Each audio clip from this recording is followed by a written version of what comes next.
ನಮಸ್ತೆ ಸ್ನೇಹಿತರೆ. ಇವತ್ತಿನ ವಿಷಯ ಏನೆಂದರೆ, ನಾನು ನಮ್ಮ ಅಣ್ಣ ನನ್ನ ತಂಗಿ ಪ್ಲ್ಯಾನ್ ಮಾಡಿದ್ವಿ ತಿರುವಣ್ಣಾಮಲೈ ಹೋಗೋಕ್ಕೆ. ತಮಿಳ್ನಾಡು. ಯಾವ ರೀಲ್ ಓಪನ್ ಮಾಡಿದ್ರು ಅದೇ ಇತ್ತು. ಹೋಗಬೇಕು ಅಂದ್ಕೊಂಡು ಹೋದ್ವಿ. ಬಟ್ ಎಲ್ಲರೂ ಹೇಳಿದ್ರು ಬೆಂಗಳೂರಿಂದ 10 ನಿಮಿಷಕ್ಕೆ ಒಂದೊಂದು ಬಸ್ ಇರುತ್ತೆ ಅಂತ. ಹಂಗೆ ಹೇಳ್ತಾರೆ ಅಷ್ಟೇ. ಬಟ್ ನಾವು ಹೋಗಿದ್ದು 9 ಗಂಟೆ, ನಮಗೆ ಬಸ್ ಸಿಕ್ಕಿದ್ದು 1:30.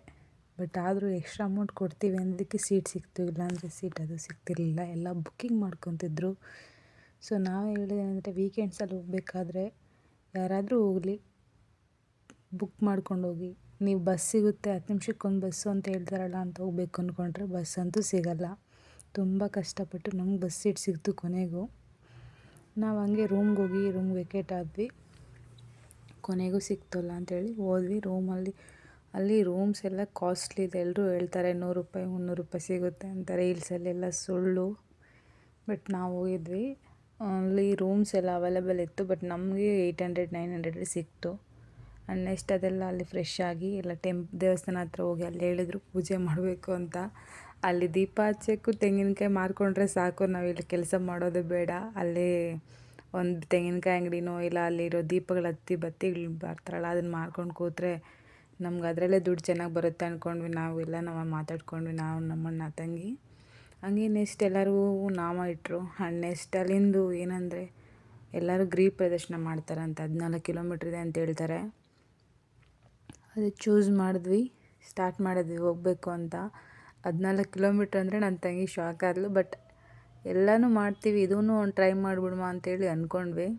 ಅದಕ್ಕೆ ಎಲ್ಲರೂ ಸ್ಟಾರ್ಟ್ ಮಾಡಿದ್ವಿ. ಫಸ್ಟ್ ಇಂದ್ರಲಿಂಗಂ ನೋಡಿದ್ವಿ. ಆಮೇಲೆ ಹಂಗೆ ನೋಡ್ತಾ ಒಂದೊಂದೇ ಲಿಂಗ ನೋಡ್ಕೊತಾ ಹೋದ್ವಿ. ಓಕೆ, ನೆಕ್ಸ್ಟ್ ಅಲ್ಲಿ ತನಕ ನಾವು ಚೆನ್ನಾಗಿ ಹೋದ್ವಿ. ಒಂದು 7 ಕಿಲೋಮೀಟ್ರ್ ತನಕ ಚೆನ್ನಾಗಿ ನಡ್ಕೊಂಡು ಹೋದ್ವಿ, ಎಲ್ಲೂ ಇಲ್ಲದೆ. 7 ಕಿಲೋಮೀಟ್ರ್ ಆದಮೇಲೆ ಅಲ್ಲಿ ನೈಋತ್ಯ ಲಿಂಗಂ ಇತ್ತು.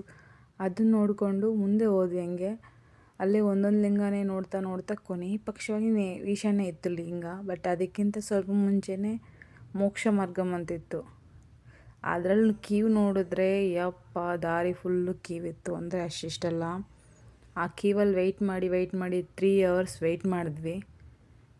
3 ಅವರ್ಸ್ ವೆಯ್ಟ್ ಮಾಡಿದ್ದಕ್ಕೆ ಕೊನೆಗೂ ಸಿಕ್ತು. ಅದರಲ್ಲಿ ಹಿಂಗೆ ಹೋದ್ವಿ ಅಂದರೆ ನೋಡೋಕ್ಕೆ ಚಿಕ್ಕದಾಗಿದೆ, ಬಟ್ ಈಸಿಯಾಗೇನೋ ಬಂದುಬಿಟ್ವಿ.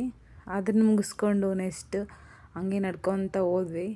ಕೊನೆಗೂ ನಾವು ಬಂದ್ವಪ್ಪ ಅನ್ನೋಷ್ಟೊತ್ತಿಗೆ ಫುಲ್ಲು ಎಲ್ಲ ಸುಸ್ತಾಗಿಬಿಟ್ಟಿದ್ವಿ. ಹಂಗಿಂಗೆಲ್ಲ ನಡೆದು ಅಂತೂ ಸುಸ್ತಾಗಿಬಿಟ್ಟಿದ್ವಿ. ಕಾಲುಗಳೆಲ್ಲ ಊತ. ಅಲ್ಲಿ ಸ್ವಲ್ಪ ಹೊತ್ತು ಕೂತ್ಕೊಂಡ್ವಿ ಅಷ್ಟೇ. ಕೂತ್ಕೊಳ್ಳದೆ ಸುಮ್ಮನೆ ಮಾಡ್ತಾಯಿದ್ರೆ ಕಾಲಿಗೆ ನೋವು ಅನಿಸಲ್ಲ. ಕೂತ್ಕೊಂಡು ಎದ್ದೇಳಿದ್ರೆ ಕಾಲು ನೋವು ಸ್ಟಾರ್ಟ್ ಆಗುತ್ತೆ ಅಂತ ಹೇಳ್ಬೋದು. ಮತ್ತು ಇಲ್ಲಿ ನೋಡ್ತಿದ್ದೀರಲ್ಲ, ಹಂಗೆ ವಾಯುಲಿಂಗಮ್ ಅದೆಲ್ಲ ಎಲ್ಲ ಲಿಂಗಗಳಿವೆ. ಬಟ್ ಎಲ್ಲ ಹೆಸರು ಹೇಳ್ಕೊಂಡು ಹೋಗೋಕ್ಕಾಗಲ್ಲ, ಯಾಕಂದರೆ ಫಾಸ್ಟಾಗಿ ವೀಡಿಯೋ ಮಾಡಿದ್ದಾರೆ ನಮ್ಮಣ್ಣ. ನನ್ನ ತಂಗಿ ಅಂತವಳೆ, ಅಯ್ಯೋ ನಡೆಯೋಕ್ಕಾಗ್ತಿಲ್ಲ, ಬೇಗ ಬನ್ನಿ ಹೋಗ್ಬಿಡುವ ಅಂತಾಳೆ. ಬಟ್ ಅವಳು ಹೇಳ್ತಾಳೆ, ಮತ್ತು ರೂಮಿಗೆ ಬಂದರೆ ಬಿದ್ದೋಗ್ಬಿಟ್ಲಂಗೆ. ಫುಲ್ ಕಷ್ಟ ಇದೆ ಫ್ರೆಂಡ್ಸ್.